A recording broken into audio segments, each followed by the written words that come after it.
Well, hello, everyone. Thank you so much for coming tonight.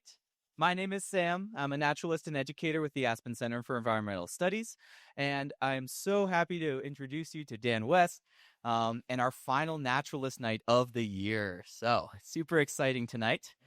Each winter, ACES, partners with the Wilderness Workshop as well as the Roaring Fork Audubon to put on Naturalist Nights.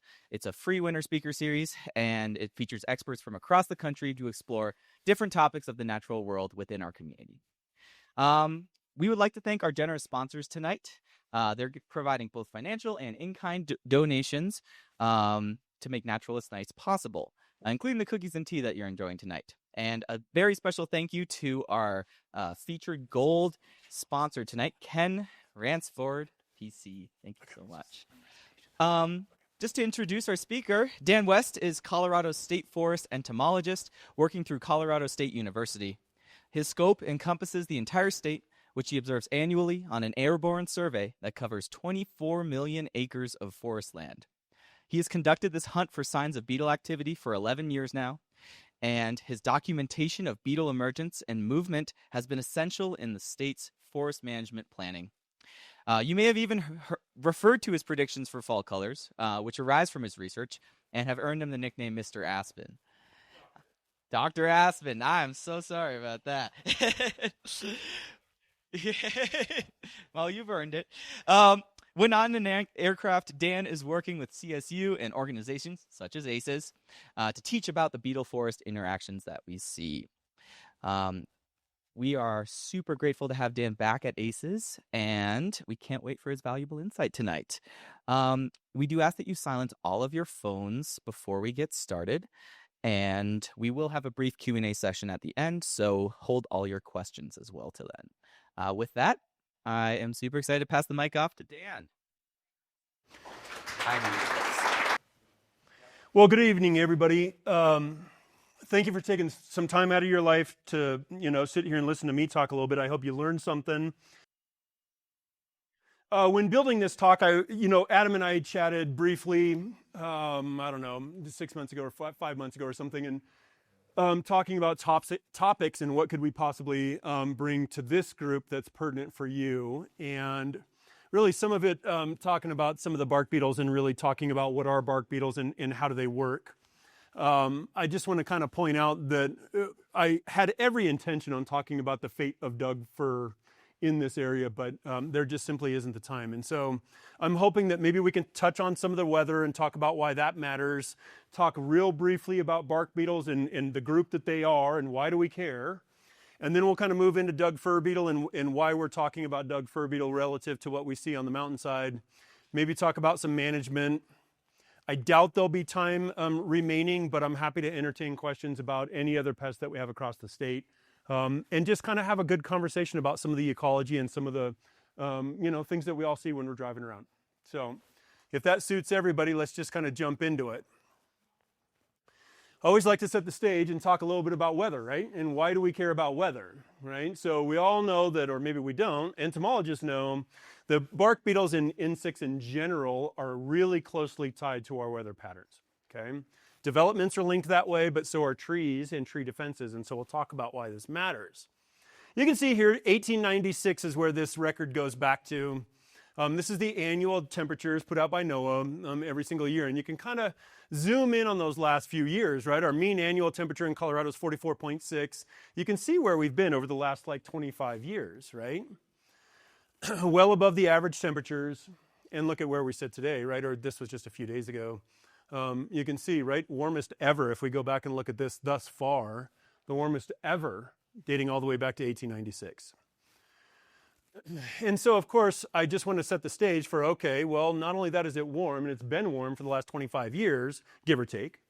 And I'll talk about why that matters once we get down here a little bit, but just keep this in the back of your mind that it's been super warm, and it's really hard to be a tree in Colorado when it's really warm, and I'll talk about why. Let's set the stage, right? 2019, super wet year. That was the year that new avalanche chutes were made. If you think back, everybody was happy, right? 2019 was the year that everything was great. I start this kind of snow water equivalency map. Yeah, come on in. back here in May 1 of 2019, and you can kind of see, right, where we sat. And the San Juan's almost 200% of average. And then as we kind of go around the state, you can kind of see where we sit here, right, 161 to 126. Let's move forward, right? 2020, pandemic year, right? Everybody wants to forget about this, but 95% to 76%, give or take. But you notice a trend. The southern half of the state is really below average. Move forward to 2021, similar path, right? Looking at this 50% or 58%, maybe 60% of average, but well below average, thinking about snow water equivalency or precipitation. 2022, even worse yet. 2023, hey, we get some reprieve, right? Okay, we're doing a little bit better this finally. We finally get a little bit of moisture after 3 or 4 years of not so great. Move forward, 2024, back again to this near average on the northern half of the state, below average on the southern half. 2025, not looking so great, right? And then here we sit today, or I guess at the end of February 27th. Why does all this matter? Okay, we can talk about all the data and we can talk about snow water, but we know that conifer trees are drawing up the bulk of their water in February, March, and April. Right? When most of that snowpack is starting to melt down and we're getting that percolation down through the soil column. Okay, and when you think back on how do trees defend themselves, I'll get into this a little bit more, but trees are drawing that water up and defending themselves with water. They're turning it into resin. And I'll talk about this in detail in a little bit more, but let's look at the annual precip map, right? So as you can see, again, 1896, we got 18 inches across the state. Let's focus in on these last few years. We've already focused in on the temperature, right? Let's look at what we had. If we zoom in again on these last 25 years or so, you can start to see where we're sitting, right? Only one, arguably maybe 2 or 3 years that are at or above average and not significantly, save for this 1 year in 2016. Everything else pretty much below average. So we get this oscillating window of precipitation and lots of warm temperatures, okay, to set in the stage. I'll talk about why all this matters here in a little bit. Let's get into some bark beetles. These are kind of the standard slides that I use at university and where I just talk about bark beetles of what they are. So if you've seen these before, it's not because I use these frequently. So at any rate, what are bark beetles, right? There's over 600 species in North America. So it's a huge group. If you think back in your 5th grade, like elementary school, entomology classes, right, or where we're talking about insects, beetles are the largest group of all the insects. And of that is a subset of these bark beetles, okay? About 90% or more of all the tree mortality that we have is from bark beetles, okay? So that's why we care so much. These are the 4 genera that I mostly focus on in Colorado, and we're going to spend most of our time talking about Dendroctonus. And in Latin, those of you that took Latin or remember Latin, that means tree killer, right? These others are players, and I'm not going to belittle their work, but I'm just going to say that, you know, for the most part, we want to focus on one major primary driver of forest change, and that's Dendroctonus. How do they choose a tree? These questions, these slides are kind of put in here because these are often the questions that I get asked. Beetles switch. There's a primary beetle or group of beetles that first emerge. They're called pioneer beetles. These are typically females, of course. Males are useless in most of the entomology world and most of all of us. But at any rate, the females are the ones that are taking all the risk to go out and find those individual trees that are weakened, that are putting off these chemical smells. Most of it's ethanol and alpha-pinene, but nonetheless, when a tree is stressed, like we're all seeing out there right now, they're putting off this alcohol smell as well as this other suite of 20 carbon compound chains. Okay, and they're keying in on that to say, this is a weakened tree, and we're going to go to that tree, and we're going to taste it and see if that bark, I can actually have the enzymes to process that bark and get down inside, okay? And if they can't, they kind of bumble on to the next one. Remember, these are insects. They don't see like you and I. They see dark and light. They don't see, right? They've got 100 little ommatidia for their eyes. They're not like an eye like you and I have. They just see shapes, and so they don't necessarily see, you know, a whole tree. They're just seeing a dark silhouette. At some point, it switches. And these beetles no longer are just keying in on these smells from the tree. They then are mating with a male, and that male then is together, they're putting out this these compounds. I just did this one for a mountain pine beetle, but nonetheless, you don't need to focus on the compounds themselves, but just know that at first they're keying in on tree smells, and then at some point they're keying in on just chemicals that they're creating that are called aggregation pheromones. Okay, these are compounds that they're taking these 20 carbon compound chains that are in the tree. If you've ever walked up to a ponderosa pine and smelled it and said, oh, that smells like butterscotch or vanilla or maple or whatever it might smell like to you, those are those 20 carbon compound chains that these bark beetles are amazing at keying in on. Well, they oxidize, they chew through that bark, they oxidize those compounds, and out their butt comes this pheromone plume that says this is the tree that we all want to attack. It's no longer about the smell of the tree. It's now about this aggregation pheromone plume that's out into the environment. Question? Not quite yet. Okay, so it's this kind of switching mechanism that we talk about. We know that at some point, right, they're calling everybody that's within a quarter mile to say, this is the tree that we should be attacking, right? This is the one that's weakened. And at some point, you got to shut that off. You can't just keep beetles coming and coming, right? There's got to be enough food for their offspring. And what do baby bark beetles eat? They eat that phloem layer that's just inside the outer bark of a tree. And if you've ever put a chainsaw into a tree or you cut firewood or something, it's that real thin layer that's just under the bark before the wood proper. Okay? That's where the carbohydrates are at in a tree. It's not in the wood, right? There's a tiny little bit of carbohydrates in those parenchyma ray cells, but for the most part, it's all in that outer phloem layer. So remember back on third grade, like photosynthesis, right? They're turning all of that sugar, moving it down the phloem layer to their roots. And what ultimately happens when a bark beetle attacks this tree, they're laying their eggs and then the babies are feeding around the tree, and it severs that flow of nutrients and water in the tree, and that's why those trees turn red. I'll talk about that in a little bit more. So what's a successful attack from a bark beetle, right? They mate, they lay their eggs. I don't know how well this comes across. There's a bark beetle right here. These are her little eggs. This is a male. Ultimately what happens is, remember, females are the pioneers. They're seeking these trees that are weakened. They taste that tree. They're like, yep, I can eat this tree. They mate with a male, and then she takes off laying a gallery up the tree. Okay, she's mining out that phloem layer, and she's laying a clutch of eggs on either side of that gallery.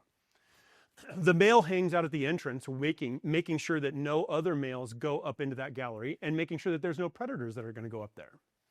And so ultimately what happens is he finally waits for a little while and then says, okay, she's far enough along, she's laid a bunch of eggs. He comes back along and packs these eggs full of all this sawdust, this frass that's in that gallery, to make sure that nobody eats it.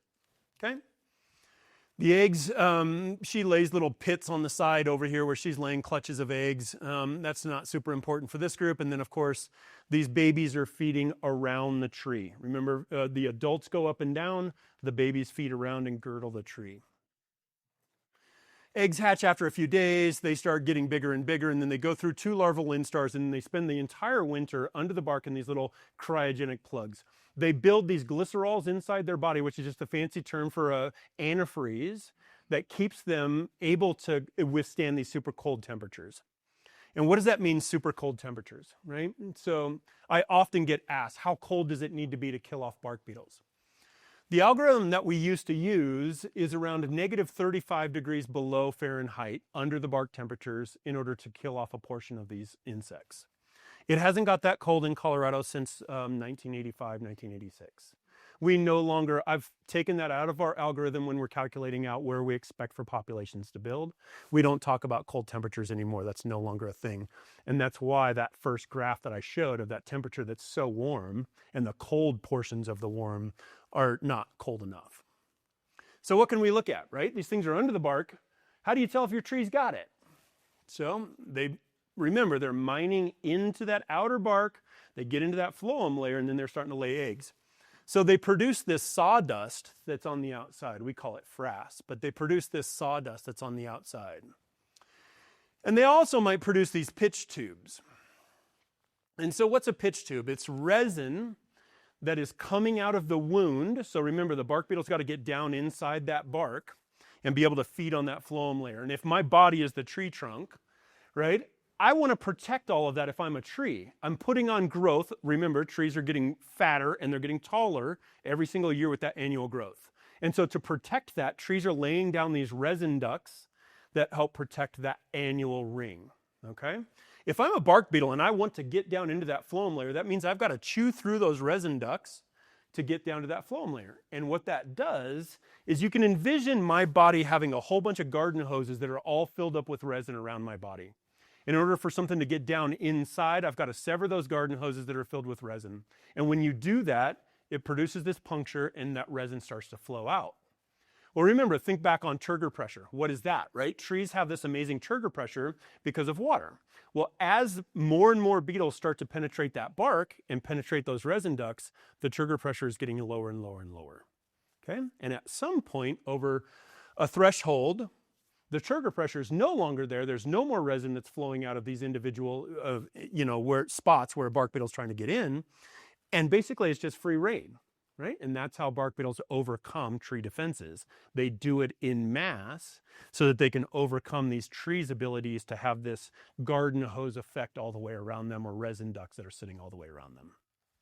Again, that's why the water piece matters so much, is because trees are taking that water up, they're turning it into resin and laying it down in these resin ducts. If there's not enough water, the resin just gets depleted. There's less and less of it. It's not that there's no resin, it's just there's less and less of it. And remember, I talked about how warm it's been. Trees are still transpiring, and what does that mean, right? That means that they're opening up their stomates and they're exchanging gases. When it's warmer for longer, they're doing that longer. That just means that they're losing more and more water.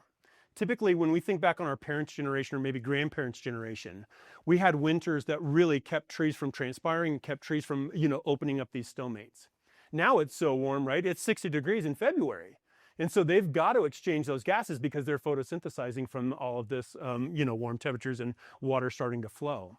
So it's harder and harder to be a tree in Colorado because we've got less water and we've got warmer temperatures, so a longer growing season. Okay?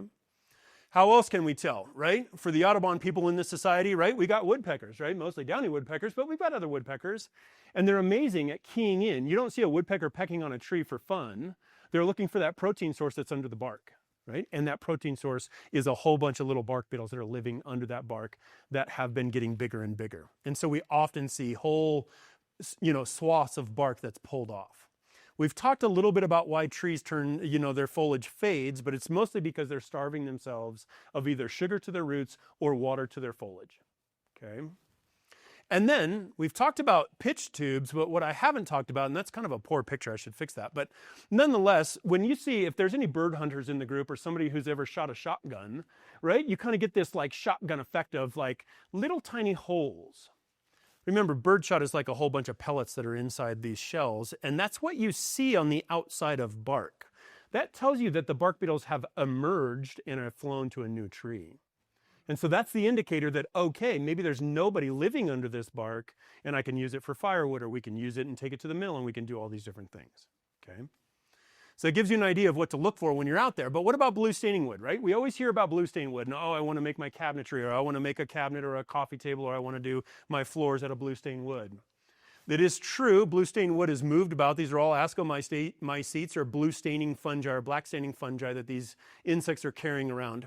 This is an image of a bark beetle. This is a Dendroctonus down here, and you can see all these little, these are actually phoretic mites that are living on the outside of it. And they're amazing at carrying around these spores as well. The second picture over here is one hair on this body of this bark beetle. They have these amazing little pits. This is a scanning electron micrograph, but you can see they've got these little pits that go around that hair. And it's amazing at picking up these spores that are down under the bark so that they can carry these things around with them. And they do that so that they can break down the sugars that are within that phloem layer, and they can make that available for their babies. Okay? And then not only that, but this is a tooth of a bark beetle. So you can imagine this tiny little tooth. They also have these amazing little structures that are called mycangia, where they're packing all these spores down inside their teeth. So if you ever see blue stained wood, you know that obviously there's been a bark beetle or some kind of a wood borer has been down inside, because they're the only ones that are carrying this around. It doesn't do anything structurally to the wood. It just gives me a dead indication. They're living in this fungi is living in those parenchyma array cells. I don't want to go into code it and compartmentalization of decay in trees, but nonetheless, thinking back on tree physiology, the only thing that's alive in the wood proper are these parenchyma array cells, and that's why you see that blue staining wood. Okay. So what kills bark beetles? Well, there's beetle on beetle action, right? This is a clarid beetle that's eating the body, or really has ripped the head off of an Ips beetle and is sucking the fluids out of its body, right? Pretty amazing. So it's adult on adult. And then this is the larva on a larva, right? This is the larva clarid here feeding on a baby bark beetle, okay? And there's a lot of news right now in the media because our governor, Jared Polis, decided that, well, why can't we rear these things and release them into the environment? And I just envision like a cartoon, right, of these millions of these beetles being released. And maybe I'd better stop. Nonetheless, let's just say, you know what, there's problems with that, right? And so I'll stop there. Woodpeckers we've already talked about, and so birds and all of these things all in conjunction, we figure only really affect about 10%, maybe 15% of a beetle population. These are not the things that are going to control our outbreaks, okay? I've mentioned a little bit about trees and how do they prevent this attack. Trees are not sitting ducks. We already have learned, right? They turn water into resin.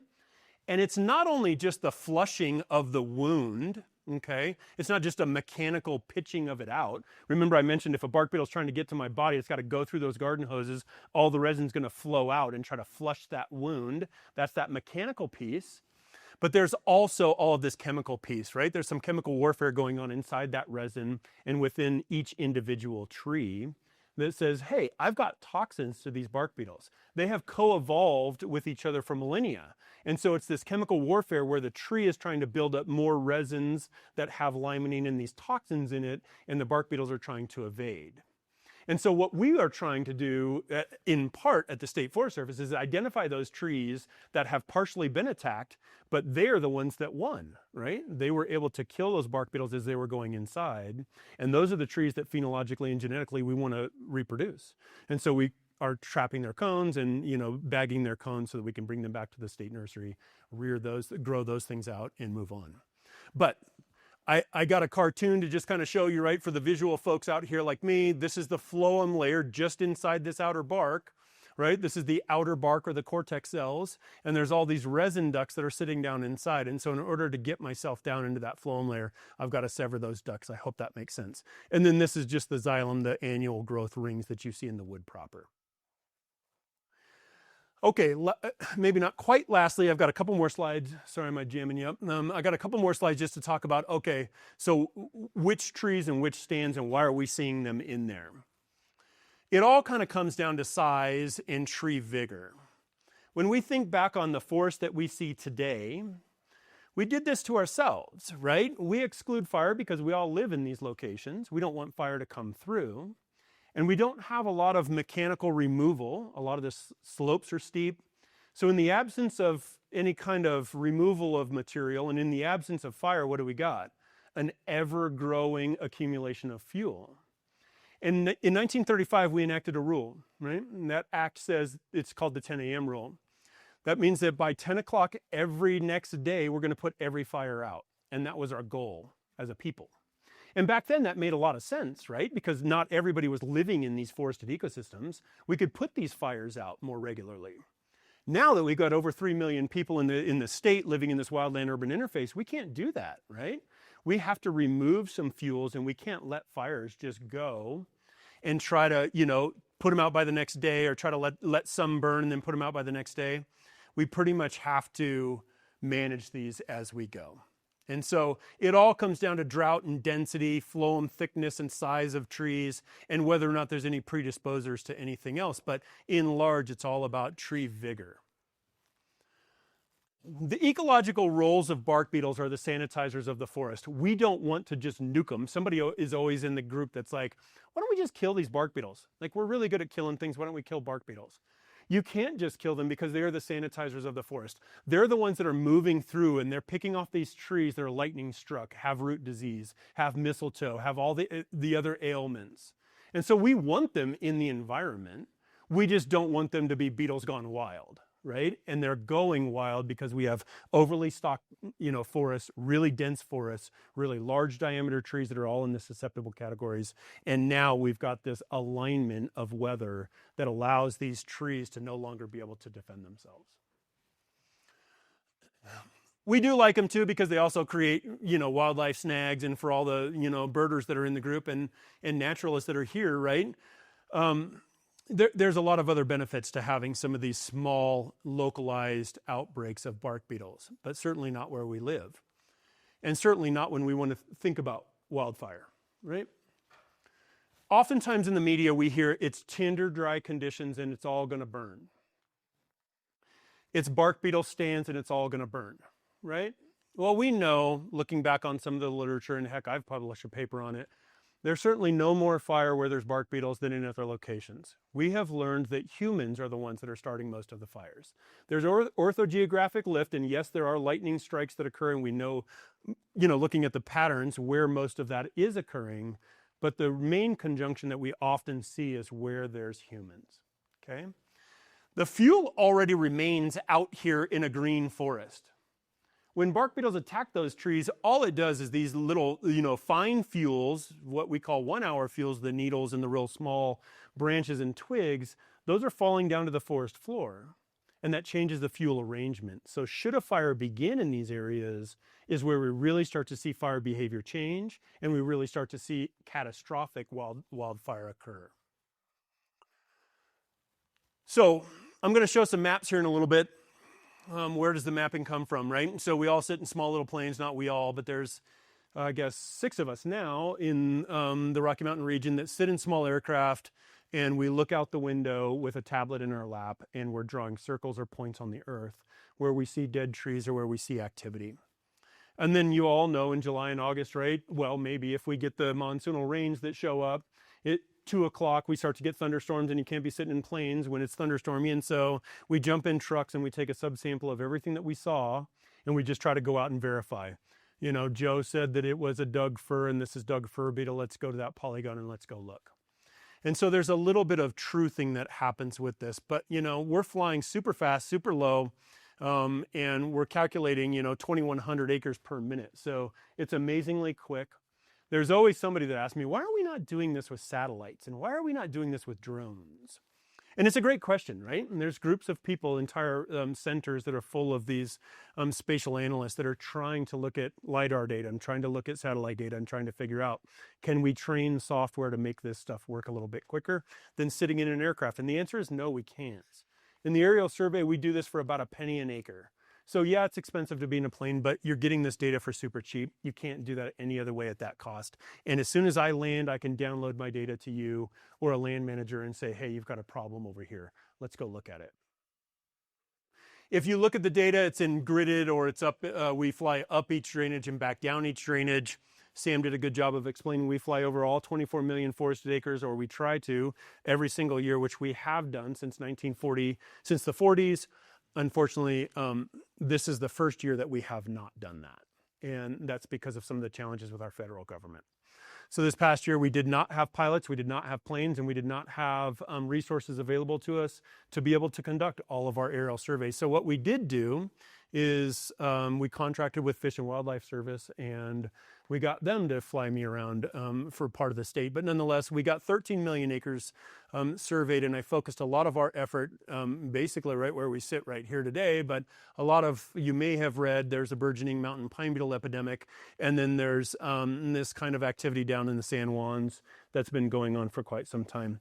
So the kind of pinkish, purplish blobs that you see there is where I did fly. Everything else is unknown. We're roughly, and in any one year, you might say, well, we can lean on 2024 data, right? We can look back 1 year and say, okay, we think we know where there's going to be stuff. This becomes problematic in year 2 and in year 3 where we just don't have any data. We won't know what happens out there except for you and I driving around. So I lean on the 2024 data. This is what the state looked like a year ago, give or take, or this is what we used in 2025. And so I'm going to talk a little bit about some of that here in just a minute. So let's talk about Douglas-fir beetle specifically. They prefer large diameter trees that are larger than 120 years old. Stands that are at 250 square feet of basal area are greatest at risk. I can tell you right now that just about every stand that has not been managed in the Front Range and in Colorado is well over 250 square feet of basal area. We just don't have the disturbance regime anymore. This beetle typically flies in early June and goes all the way through July, maybe into August. And I'll talk about that. We've got site-specific data right here from Aspen that we've been working on for the last few years.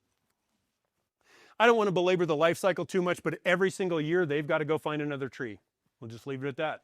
They got to vacate that red tree, they've got to go to a green tree, and they got to keep going, okay? The bad thing about Doug-fir beetle is that they can utilize down material. So wind throw events, avalanche events, anything that puts down green material on the ground is where we're most concerned. They start out, remember, at these focal trees. They've got one tree that they're going to start to attack. When that no vacancy sign comes on, all the incoming beetles are like, oh shoot, there's no room for my babies. And so they bleed over into the adjacent tree. And that's why you start to see these clumps of 5, 10, 15 trees all in a circle. And that's because one tree became too full and then the next tree became too full. And they're really poor flyers and they can't see for anything. And so you just kind of see these little groups of trees start to get bigger and bigger. Eventually the whole hillside starts to go. And it's not like mountain pine beetle and spruce beetle that moves in a wave across the forest. It's polka dotty across the landscape, and this is what you're looking at here. This is the last 4 years worth of data, 22, 23, 24, and 25. You can see, remember back on those precip maps and snow water equivalency maps, the southern half of Colorado is where the dearth of precipitation occurred, and this is where we see the bulk of the mountain pine and spruce beetle and Doug-fir beetle activity occur. So again, it's all linked, right? Which we already knew, but it's all linked up with weather and precip. Again, this is kind of what the graph looks like. This is where we've been. Remember the 2020 pandemic. We actually did get the whole state flown, but we were, killing ourselves for that. Nonetheless, you can kind of see over the last few years where we're at. We're going to start to get into this exponential growth curve. I should put this in here. We don't really know statewide because of what I've already explained. But nonetheless, we can start to defer that with the dearth of precipitation and temperature regimes, I expect for this number to go significantly up. This is, of course, down the valley. You can start to see, right, the last few years, 22 through 25, just in aggregate, there isn't a drainage that isn't affected, right? If you're going up to Root Eye, or you're basically every drainage that you've got, you're going to see some Doug-fir beetle activity, okay? So this is just another map of what we flew, so we don't even know the rest of the valley, right? And over by Lake Christine and the whole fire stuff and all that, question mark.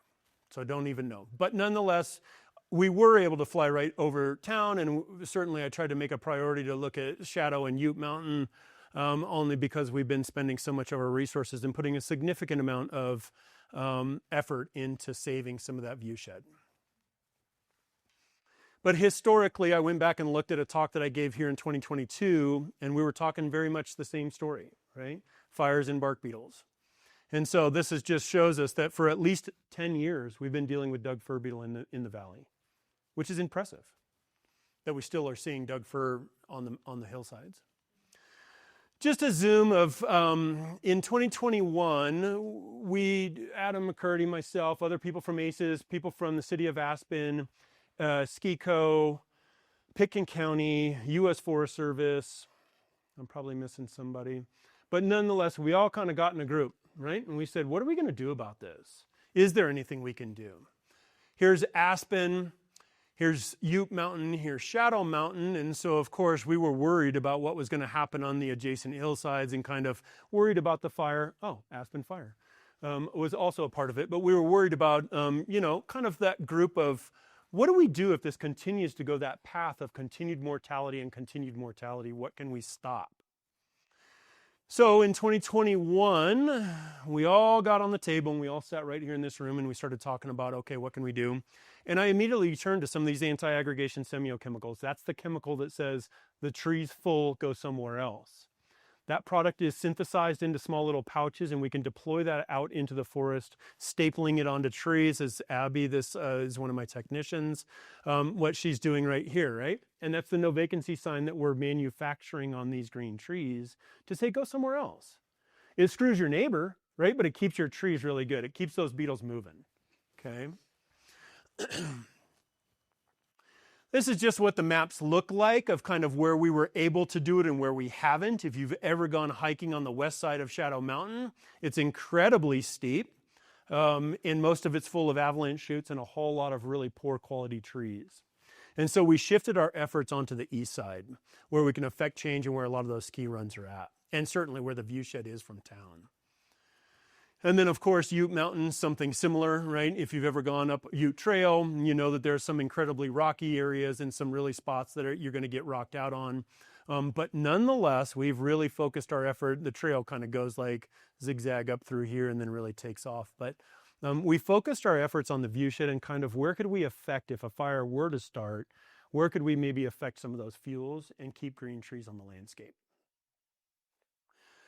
Finally, we've treated about 185 acres up to 200 acres every single year, right? There's always some dude that's really, eager and is like, I'll go up the rocky face or whatever. But so that's why the acreage is a little bit different, 15 acres off every year. But nonetheless, you can see that we're treating about 185 to 200 acres every single year. And it's a significant effort and it's a significant investment into the viewsheds and the recreation values and everything that we have right here in the valley. Adjacent to these, pushing beetles out of the forest, we deployed a bunch of traps up the ski runs to try to draw as many beetles as we could out of the forest and into these vacant areas. Trying to catch as many beetles as we can to keep them from going into trees and really pushing them with those anti-aggregations and pulling them into these traps and into these open areas where they don't have anything to attack. We had 6 traps when we first began to even see if we had any efficacy and if it was even doable. The second year we found a few more locations, and now for the last 2 years we've been sitting on 14 traps up and down that we can service regularly, and we know we're not going to have any spillover effect and affect any of the adjacent Doug-firs. We did have a hiccup in 2024 for whatever reason. We got the traps out fairly early. We showed up in June 27th. We had already collected, 60, 70,000 beetles. So they flew significantly early in 2024. And I don't have an answer for that. I don't know why, because remember, we had a whole lot of, it was warm, but we had multiple snowstorms that were big dumpers late in the year. And I had thought, those big snowstorms are going to kind of, keep them from coming out. Clearly I was wrong. But let's look at the data that we have. 2022 and 2023 are the blue and green, and then of course, or the darker blue is 2025, which goes out here, and then the 2024, which is truncated. So what do we got, right? So let's kind of look at some of the data and kind of look at when they're coming out. We got these traps out last year in May so that we made sure that we caught the early part of the season like we had in years past. We did a really good job of making sure that we've got the early emergence. And you can kind of see that we've got a whole lot of beetles that are out on the landscape. I'll just kind of go back to this. Look at this peak right here on July 13th. That's 120,000 beetles. That's not a few beetles, right? And each female can lay anywhere between 50 and 100 eggs. So you can do the math, it's exponential, and we're really starting to affect the amount of beetles that are out there. Again, the average beetle per trap the last couple of years. So remember, we've got a few more traps in these last few years. So we're doing some, math gyrations in the background to kind of figure out, okay, well, looking at the average per trap, what does it look like? The last 2 years have been significantly lower than the first 2 years. So that starts to tell us something. And when we look at the elevation gradients that we see out there, we've learned that pretty much any trap below 8,200 feet of elevation isn't going to really do much. And anything above 9,500 feet really isn't going to do much. We've got to target that sweet spot so that we're affecting the most beetles that are flying and trying to, of course, capture as many as we possibly can up and down the mountain. There's always somebody, right? There's somebody that hit this thing with a UTV or ATV or a construction vehicle or something. And you probably notice somebody always mentions, like, how come this is so down here with this? That's this guy right here. Somebody had fun and just ran it over. It's okay. In 2024, we decided, working with the city of Aspen and working with some of the land trust folks, we put a trap out at Red Butte as well, hoping that we could not just affect some of this, but let's look and see what's out here. And we put some packets out here as well. And that's what this data looks like. We got it out really late in 2024 because it was kind of an afterthought, but nonetheless, and somebody hurt their knee really bad, but nonetheless, you can kind of start to see that, okay, we've got some good data from last year, so we can start to compare the two, right?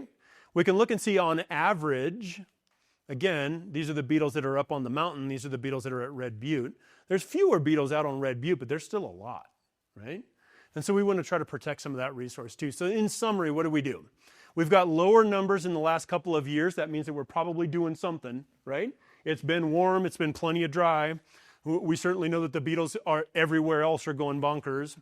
We're doing really good here in the valley. There's still a lot of beetles. In the peak in 2023, there was about 9,500 per trap. Last year, we were sitting about 8,000 per trap. So we're starting to see fewer and fewer in those traps, which is an indicator that our efforts are starting to work.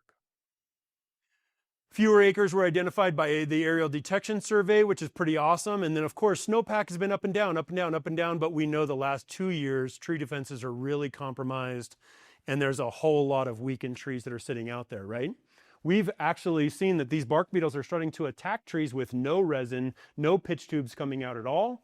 There's no resin sitting in there. So that means that the bank is just sitting there without any cops or security. They're just waiting for these bark beetles to come at them. This is what it looks like for the visual learners, right? So this is in aggregate 2022 through 2025. You can see all these polygons that are everywhere. That's Doug-fir beetle activity that somebody has indicated sitting in a plane, flying up each drainage. In 2022, 2023, this is what the data looked like. So you can see that, again, quite a bit of activity. After 2 years of us being here, this is what it looked like in 2024. And this is what it looked like in 2025. Remember, we couldn't get to a lot of these really steep, mostly avalanche chutes that are on the west side of Shadow Mountain. You can really see that there's not a lot of activity, in fact, no activity over on Ute that we've identified from the air. So, of course, we all patted each other on the back and we're like, wow, we did a great job, right? So can we keep doing it? That's the question. And this is going to be the year to test that. Does it work? Right? There's almost no water. It's very, very poor water and really warm. And so we'll see if any of this effort continues to hold. So what can people do? Right? There's bark beetles everywhere, and okay, we've got bark beetles in the forest, and we're working on some of that, but what can individual residents do? What can landowners do? And what can we do with some of the, property owners associations and stuff that are up and down the valley? We still use traps, like a tremendous amount of traps out there. We try to put them in dead stands so that we're drawing beetles into these dead trees so that there's not anything for them to affect, if we can. And certainly we're putting them in, like down the ski runs where there's no trees. We can still use flail debarkers, and we can still use debarking things. I wished I would have put it in here. We've got photos from the 1930s of the CCC camps that were using these draw knives to pull the bark off of trees just to basically dry them out so that the beetles die. So we know that works. We don't do a lot of pile burning anymore because we almost never have the burn windows to do it, and we rarely are able to get back and burn those piles, but it is an option and it does work. Obviously, if you burn beetles, they're going to die. And of course, chipping it up. Right? This is the bulk of what we do. Using tub grinders and using small chippers to get that material off the landscape so that we can somehow drive the fuel loads down and get those infestations off the landscape so the reservoir of beetles aren't emerging and attacking new trees. The ugly side of entomology is sprays, right? Somebody will always say, oh, I just want to spray my trees. And that's fine. I always tell people the decision to treat your trees however you want to treat them is personal, and nobody should be throwing stones. We're all saving trees, right? But you should just know what you're putting out there. So carbaryl, permethrin, bifenthrin are the three biggies that most companies and most people are going to use to spray their trees. These are preventive, not curative, meaning they have to be on the outside of the bark to the point of run, and it prevents a bark beetle from chewing on that and getting down inside. Once they're inside, these things don't do anything, okay? How effective is it? Greater than 95%. If you're out there watching your contractor, you got to make sure that they're out there getting the product up to 4 inches in diameter. Okay, and that's pretty high for some trees. The coverage, you got to apply it to the point of run, right? Up to about that 3 or 4 inch threshold. That means that there's a whole lot of chemical that's overspray, right? Look at this picture of this dude down here. I'm sure he's not OSHA approved, right? But nonetheless, look at how much, these are nerve toxins, right? So all these work on cholinesterase inhibitors, right? And so that washes out that cholinesterase, which is just basically keeps your nerve from firing. So it's really important to think about, okay, wait a minute, if I'm going to have my dogs, my kids, my grandkids, my whatever is going to use this, We don't want to be putting nerve toxins out there. So I try to tell people this is a treatment for your favorite trees. This isn't a treatment for acreage, right? We don't want to be putting this stuff across the environment. And I'll kind of leave it at that. There's some cellulose and some other things that people use for surfactants that make everything kind of sticky and oily and greasy. But nonetheless, there are some aquatic concerns with those sprays. Okay, can't use it within 25 feet or 75 feet of water because it kills off all of the fish.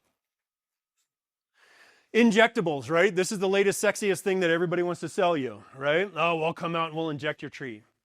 And that's fine. There are some, again, it's not the silver bullet, right? The effectiveness, it is effective, but look at the application timing. This has to be done in late summer to early fall.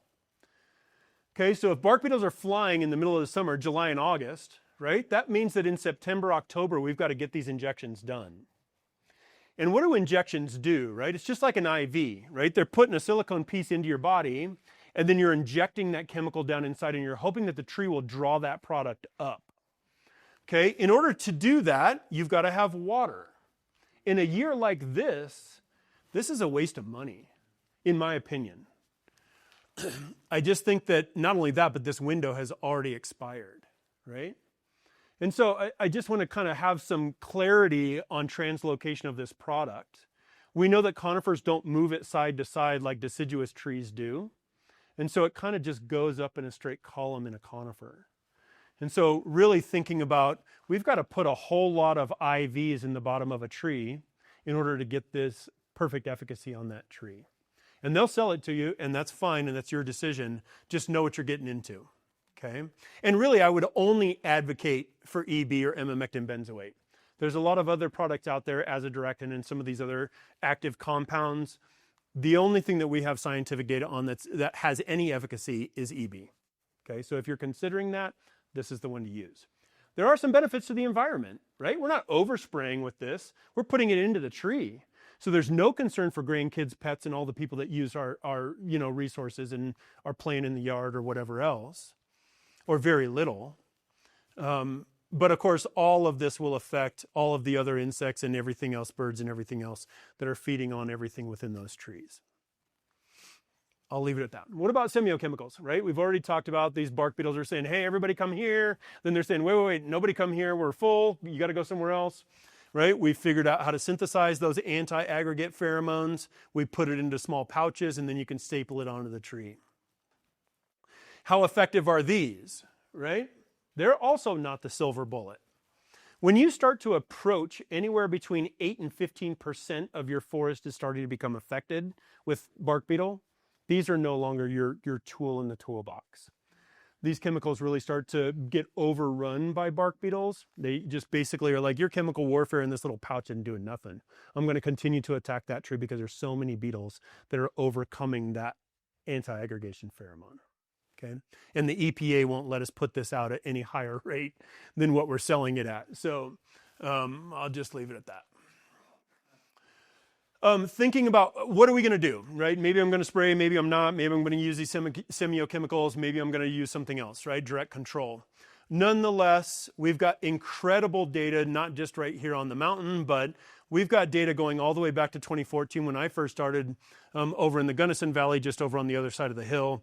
We can show that we know between, the elevation gradients that we've got when beetles are coming out, right? And so nonetheless, we just know that we want to have all this product and we want to have our treatments done pretty much by the middle part of June when there's no beetles coming out.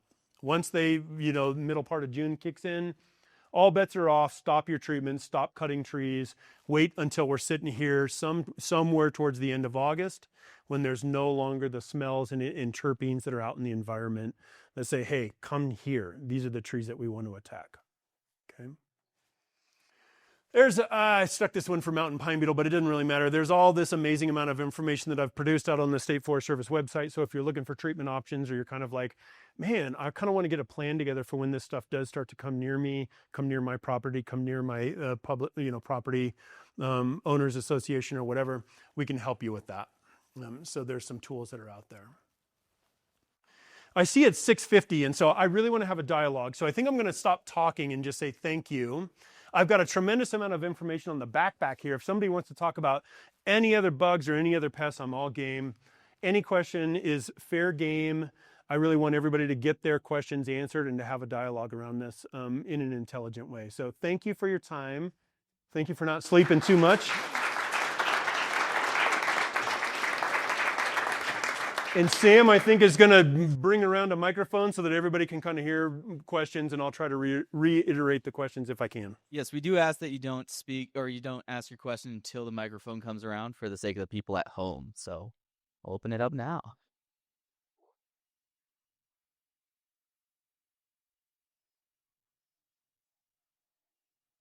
Thank you for the talk. That was really wonderful. Could you speak a little bit more to the relationship between the beetles and the fungus and like how they're interacting and what they're doing for each other? Yeah, how bored do you want to get? So they're carrying around a lot of these ascomycetes, right? And what we've learned is that there are some that are beneficial that are breaking down the sugars, and there are some that are deleterious to these bark beetles. They're picking up those spores all together, and this is a fertile bed of research. We've since in the last 7 years have learned that mites and phoretic mites and there's other creatures under there that are moving around these spores as well. And so there's a fertile bed of research trying to figure out what's the optimal temperature for the fungi that's good for the bark beetles, not deleterious, and then also trying to figure out, can we grow these things, disperse spores out into the environment, and we can start to kill these bark beetles using some of these deleterious fungi as well. So I don't know if that's enough for you, but if you talk to a pathologist, they'll tell you, oh, it's the fungi that's plugging up the trees and that's killing the tree. If you talk to an entomologist, we're going to say it's the baby beetles that are feeding around the tree and severing the phloem that's going to kill that tree. And in reality, it's really both. The fungi is plugging up the tree, and so it's not able to move the water as well. And of course, these beetles are severing that flow of nutrients, starving the roots down, and that's why it turns red. Does that answer it enough? We can keep going if you want. Yeah. Any other thoughts? Yeah. I have two. Great. When you're on the plane, year after year, do you know which spots were there, or you just see the new ones, or how do you know there's a new one? And my other question is on the traps. Do you use that chemicals that they use for come here? Yes. And that's how you attract them? Yes. So in the plane, our tablets we can turn on or off what somebody saw there last year. We pretty much are trying to fly without any data, and it's just a blank sheet. The challenges arise when we really start to go fast, or there's other planes coming in and they're like, can you get in and get out as quick as you can? And so, we're trying to really go quickly in some areas. But yeah, it's not meant to look at the red trees from previous years. It's meant to say, where are the trees that are just now turning, so that we're capturing just what happened the prior summer, if that makes any sense. And then the traps have that aggregation pheromone. Remember, these bark beetles are taking those compounds, oxidizing them, and saying, hey, y'all, this is the tree that we're going to. That's the compound that we're using in these lures to say, hey, this is where you want to go.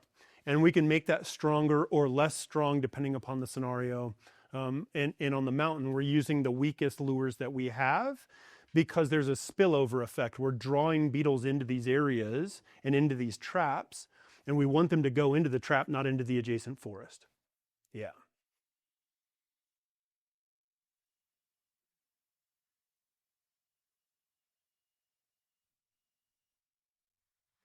Thanks for the presentation. Really interesting. Of course. I guess on that last note, for the semiochemicals, is it a management strategy to kill the beetles, or is it really just pushing them where we can't see them? Good question. So from my perspective, we always try to marry up the anti-aggregation pheromones with some trapping efforts, so that we're trying to get those beetles into somewhere where they're no longer a problem.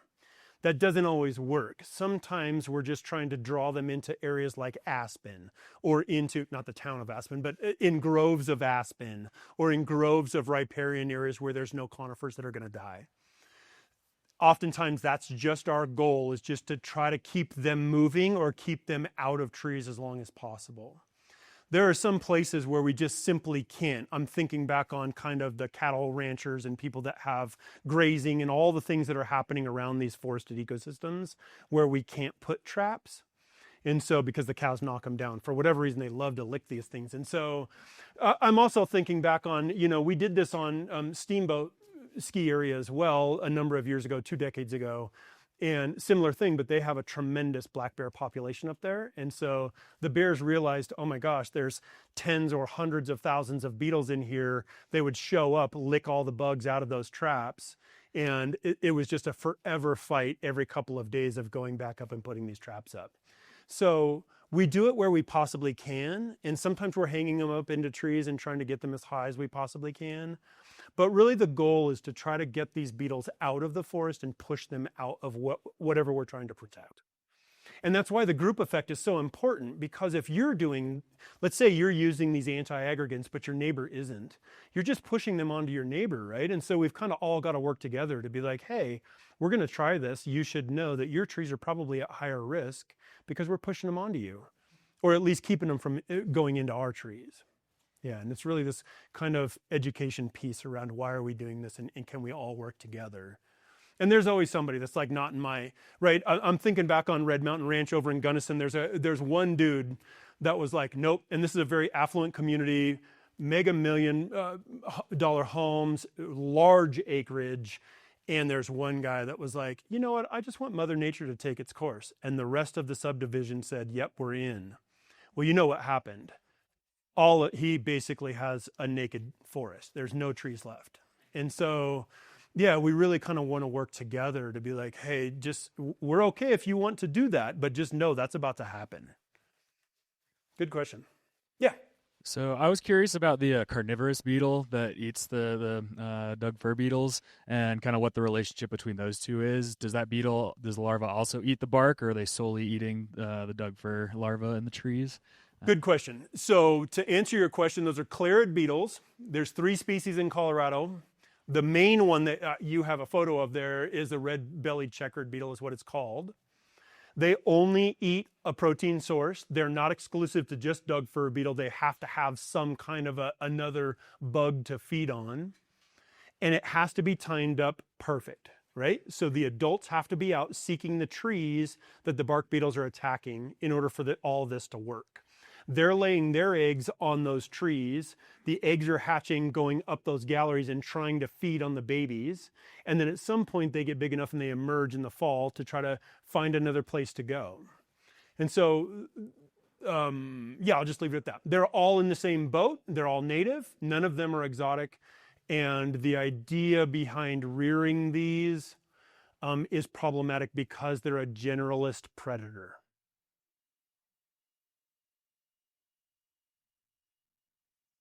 I'm kind of curious what your thoughts are on salvage treatments post-outbreak. Do you think doing those salvage treatments in areas with high mortality make more resistant forests for the trees that are left afterwards or future generations? So the short of the answer is, does salvage logging work, and are we making more resilient forests? And in part, yes. A lot of these species and conifer species need bare mineral soil to be able to germinate, right? So their seeds have to have some kind of mineral soil. In the absence of fire, what's there? A duff layer, right? And so if they can't get down to a bare mineral soil, they're not going to regenerate. And that's the problem that we have in a lot of these stands for Douglas-fir. I'm thinking back over in Gunnison County and in Saguache County, where we've really put a lot of effort in Douglas-fir beetle areas, trying to salvage cut them by hand felling and not disturbing the soil and seeing what can show up. And there's nothing. You just don't get much. And so the salvage logging does a couple of things. One, it gets that fuel under control, because again, that 1,000-hour fuels are those great big logs that are going to eventually jack straw, make it really difficult if a fire were to start to be able to fight that fire. But the other piece that it does is it breaks up that soil bed and that kind of duff layer and allows some of those seeds to be able to get down inside there. We want 1,200 seedlings per acre in Douglas-fir stands. We are nowhere close to that in Colorado. And so we're really focusing our effort on those residual trees that made it after an outbreak. We're bagging those cones, bringing them back to the state nursery, and trying to grow those trees to say these are the ones that likely have more limonene and more toxins and have the phenological, ability to be able to defend attack. And those are the ones that maybe we can go back and replant. And not only that, but there's facilities up in Oregon called Dorena and other places that are really looking at genetically improving our trees and saying, okay, let's take trees from the Pacific Northwest and we'll try to put some of those genetic material into trees from Colorado and see if we can't then replant those out and grow them. And we're doing this across the whole state, but there's 3 spots in particular in Colorado that are pertinent. One that's in Ponderosa Pine down in the San Juans. It's called Adaptive Silviculture for Climate Change. We're cutting stands, replanting them with Ponderosa Pine from Arizona and warmer climates, and looking to see how do they do in Colorado. And then there's another one in Taylor Park, in the Taylor Basin up in Gunnison, where we're doing that with lodgepole pine. And then there's another one that's up at the State Forest just south of Wyoming, in the Medbo, where we're trying to do the same thing with spruce in lodgepole up there as well. So really trying to figure out where are we headed with these warmer, drier climates, and can we use phenotypic and genotypic types to really start to affect our forest for future generations? Yeah, good question. It's big systems thinking. We get through a little more. Of course, I'm good all night, yeah. So I'm shocked to hear we have 24 million acres of forest in the state, and you're talking about 150 acres here. And, but I'm also finding it uplifting. It sounds like you're successful in the 150 acres you're working here, but how do we deal with this on a statewide level?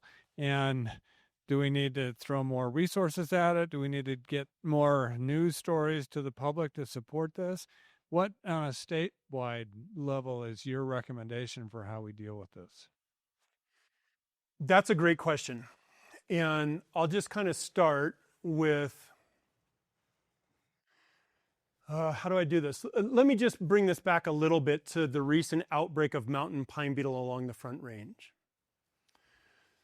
I went to Jared Polis and said, hey, look, we've got this exponential growth curve in mortality. We've got really dry forest and a whole lot of ponderosa pine up and down the Front Range where there's 3 million people living in the WUI. This is going to blow up. And bark beetles don't know political boundaries. They don't care if this is federal, private, or state and local. They will continue to work and will continue to move. And so he says, okay, well, great. What are we going to do? And I said, yeah, that's kind of the question, right? What do? We need to start with the education piece first. And we need to let everybody know that this is a burgeoning outbreak and that this is imminent. It is going to affect all of us. The water that we get from our tap, the air that we breathe, the recreation values that we get, on and on and on. This will affect all of us. And then thinking on, okay, what do we do with all this wood? You know, we think that, oh, well, we'll just take it to the mill, right? Oh, we'll just take it to the mill. There are 2 mills, 3 really. If you think on Montrose Forest Products, that's over in Montrose, right? So you're going to truck all this stuff from here around to Montrose. There's no value left by the time you truck it over there. So all of the work is at a cost. Same goes for along the Front Range, right? There's 1 mill in Saratoga, Wyoming, and there's a mill in Pueblo, right? All the rest are mom and pop firewoods or, you know, house logs or post and poles, what we call products other than lumber. You just simply, there's no money in it. And so until we all decide that we're going to be proactive and we're going to put money into the kitty so that when the Roaring Fork Valley starts to turn red, we can affect that on a statewide level as opposed to, well, you do your part and I'll keep my side of the street clean too. That never works because financially the cost to do this is usually somewhere around $5,000 to $6,000 an acre. And most people can't afford that, or they say they can't. Right? And so when you really start to look at this on the broader scale, 1, we need to figure out what are we going to do with all this wood? And then 2, how do we change this culture of I'm just not going to cut any trees? I bought my property because I want to screen from my neighbors. I get that. But can we come in and do some prescriptions where we've got some clumpy, patchy stands that still give you that screen? We provide some ecological benefits for the wildlife, but we reduce the overall volume of material that's out there, reduce the wildfire risk, and reduce that ability for bark beetles to move through these stands, adding species diversity and age diversity, which is what we all need. Nobody's going to put all your money into Starbucks stock, right? Why do we do this in our forest resources, right? We put all of our money into one species and, of course, one age class. How do we think it's going to end? Until we start to build some resiliency in our forest, just like you would in your portfolio, it's no different, right? And we need to do that as a collective. And until we do that, we're so reactionary. Trust me, I meet with a lot of elected officials in this state. And I try to say, until we start putting some money where our mouth is, we're going to be on our heels every single day. There are states like, in Missouri, right? They have these taxes where a penny for every $100 goes to forestry. Why can't we do that here? So that when somebody goes red or the watershed's in danger or, right, the water that we produce in Colorado that goes to Arizona is at risk, we can treat it. But unfortunately, we don't. We're so reactionary. And so I just really am trying to work with elected officials to bring everybody to the table to say, hey, wait a minute. This doesn't affect you. This doesn't affect you. This affects all of us. And we really need to work on this together. And that's a challenge, particularly with our administration that we have right now, with this like, well, we're just going to cut timber and we don't really care. Okay, well, that's fine if that's what we're going to do. But there's a whole lot of issues with that, too, that come along with that. Where are you going to take it in Colorado? We have nowhere to take it. So, and it's all at a cost. So, yeah, there's real challenges in Colorado that we really need to address before we can kind of say, okay, well, not in my backyard, right? That NIMBY thought of like, oh, well, that's somewhere else.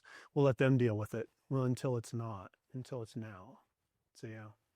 I don't know if that's a philosophical answer, but I really am trying to pull county commissioners and everybody together and our elected officials to say, hey, listen, this is a problem.